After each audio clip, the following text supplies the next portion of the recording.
Praise the Lord. Good morning. കർത്താവിൻ്റെ ധന്യമേറിയ നാമം ഈ പ്രഭാതത്തിൽ വാഴ്ത്തപ്പെടുമാറാകട്ടെ. വളരെ അനുഗ്രഹീതമായ മറ്റൊരു പ്രഭാതം കൂടെ ദൈവം നമുക്ക് അനുവദനീയമായി തന്നതിനെ ഓർത്ത് ദൈവത്തെ സ്തുതിക്കുന്നു. ഇന്നത്തെ പ്രഭാതത്തിൽ നമുക്കൊരുമിച്ച് കർത്താവിൻ്റെ പാദപീഠത്തിലായിരിക്കാൻ കർത്താവ് കൃപ തന്നല്ലോ. കഴിഞ്ഞ പ്രഭാതത്തിൽ എനിക്ക് ഈ ഡെയിലി ഡിവോഷനുമായിട്ട് നിങ്ങളോടൊപ്പം കടന്നു വരുവാൻ കഴിഞ്ഞില്ല. കാരണം ഒരു മരണം ആയി പോയതുകൊണ്ട് എനിക്ക് ഡിവോഷൻ ചെയ്യുവാൻ സാധിച്ചില്ല. എങ്കിലും ഈ പ്രഭാതത്തിൽ വീണ്ടും ഒരുമിച്ച് നിങ്ങളെ അഭിസംബോധന ചെയ്യുന്നതിൽ ഒരുപാട് സന്തോഷമുണ്ട്. നമ്മുടെ ഈ പ്രഭാത ചിന്തയിലേക്ക് ഞാൻ നിങ്ങളെ ഏവരെയും യേശുക്രിസ്തുവിൻ്റെ നാമത്തിൽ ഹാർദവമായി സ്വാഗതം ചെയ്യുകയാണ്. അപ്പോൾ നമ്മൾ കഴിഞ്ഞ ദിവസങ്ങളിൽ ചിന്തിച്ചുകൊണ്ടിരിക്കുന്ന ഒരു ഭാഗം ക്രിസ്തു കൊലോസ്യ ലേഖനത്തിൽ ക്രിസ്തുവിൻ്റെ സവിശേഷതകൾ അതൊക്കെയാണ് നമ്മൾ ചിന്തിച്ചുകൊണ്ടിരിക്കുന്നത്. അതിൽ കഴിഞ്ഞ പ്രഭാതത്തിൽ നമ്മൾ ചിന്തിച്ച് നടത്തിയത് ക്രിസ്തു സകലത്തിനും ആധാരം എന്ന വിഷയമാണ്. അപ്പോൾ ക്രിസ്തു സകലത്തിനും ആധാരം എന്നതിൻ്റെ ആ ഒരു അല്പം അതിൻ്റെ എക്സ്പ്ലനേഷൻ തരുവാനിടയായി. അപ്പോൾ ഇന്നത്തെ പകലിൽ നമ്മൾ വിചിന്തനം ചെയ്യുവാനായിട്ട് ആഗ്രഹിക്കുന്നത് നമ്മുടെ കർത്താവായ യേശുക്രിസ്തു ദൈവപുത്രനും മരിച്ചവരിൽ നിന്ന് ആദ്യമായി ഉയർത്തെഴുന്നേറ്റവനുമാണ്. കൊലോസ്യ ലേഖനം 1:13 വാക്യം, 18 വാക്യം, 3 അധ്യായം 1 വാക്യം. അപ്പോൾ ഇതിനെ ആസ്പദമാക്കി 1-2 കാര്യങ്ങൾ പറഞ്ഞ് ഈ പ്രഭാത ചിന്തയ്ക്ക് ഇവിടെ വിരാമം കുറിപ്പാനായിട്ട് ആഗ്രഹിക്കുക.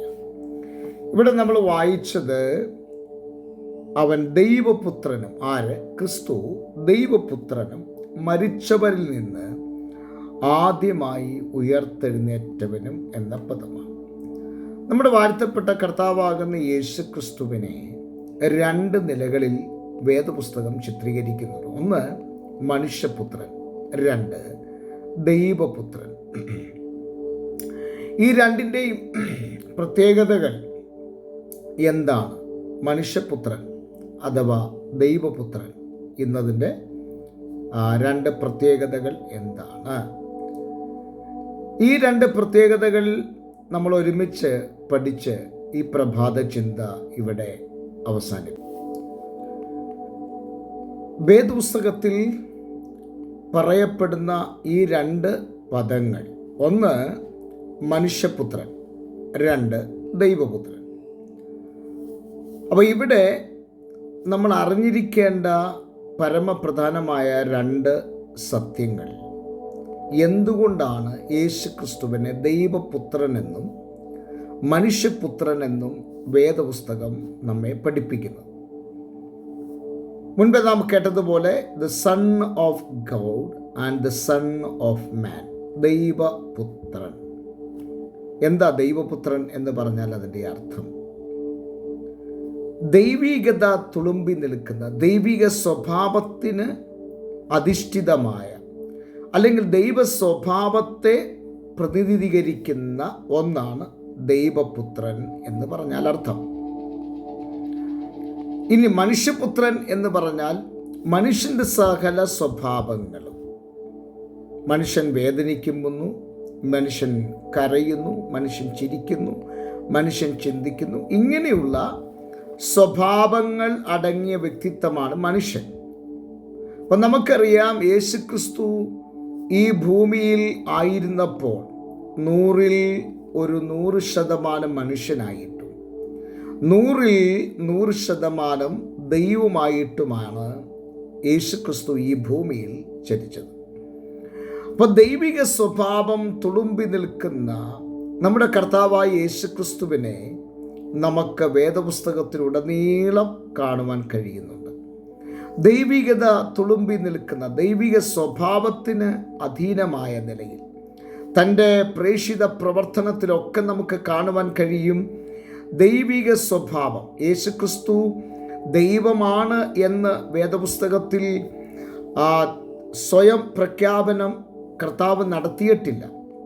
ഞാൻ ദൈവമാണ് എന്ന് യേശു നടത്തിയിട്ടില്ല. പക്ഷേ തൻ്റെ പ്രവൃത്തിയിൽ കൂടെ തൻ്റെ സ്വഭാവത്തിൽ കൂടെ, തൻ്റെ സംസാരത്തിൽ കൂടെ യേശു ക്രിസ്തു ദൈവമാണ് എന്ന് താൻ ഇവിടെ തെളിയിച്ചിട്ടുണ്ട്. ധാരാളം ഉദാഹരണങ്ങൾ നമുക്ക് വിശുദ്ധ വേദപുസ്തകത്തിൽ നിന്ന് എടുത്തു കാണിക്കുവാൻ കഴിയും. അതുപോലെ തന്നെ മനുഷ്യപുത്രൻ എന്ന് പറഞ്ഞാൽ മനുഷ്യൻ്റെ സ്വഭാവങ്ങൾ. എന്നാൽ മനുഷ്യൻ്റെ സ്വഭാവം എന്ന് പറയുന്നത് അവൻ പാപത്തിന് അധീനനാണ്, അവൻ പാപത്തെ സ്നേഹിക്കുന്നവനാണ്, പാപത്തിൻ്റെ പിന്നാലെ ഓടുന്നവനാണ്. എന്നാൽ യേശുക്രിസ്തു മനുഷ്യപുത്രനായിരിക്കുമ്പോൾ തന്നെ പാപികളെ സ്നേഹിക്കുകയും പാപത്തോട് പോരാടുകയും ചെയ്ത ഒരു മനുഷ്യനാണ്. പാപത്തെ താൻ ഒരിക്കലും താലോലിച്ചിരുന്നില്ല, പാപത്തിന് അനുകൂലമായി ജീവിതം നയിച്ചിരുന്നില്ല. എന്നാൽ താൻ പാപികളെ സ്നേഹിച്ചിരുന്നു.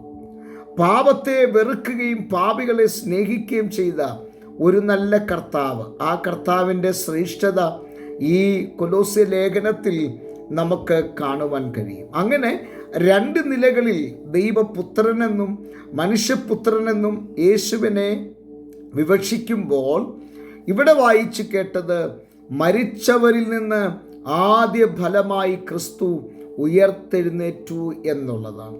അപ്പം സകലതിലും ആദിജാതനാകേണ്ടതിന് താൻ മരിച്ചവരിൽ നിന്ന് പോലും ക്രിസ്തു ആദ്യ ഫലമായി ഉയർത്തെഴുന്നേറ്റു. ആ ഉയർത്തെഴുന്നേറ്റ് ഇത് നമുക്ക് എന്താണ് നൽകുന്ന പ്രത്യാശ?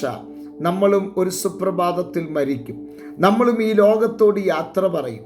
നമ്മളും നമ്മുടെ സ്വന്തം ബന്ധങ്ങളെ ഒക്കെ വിട്ട് നാം ഈ ആറടി മണ്ണിനോട് ചേരും.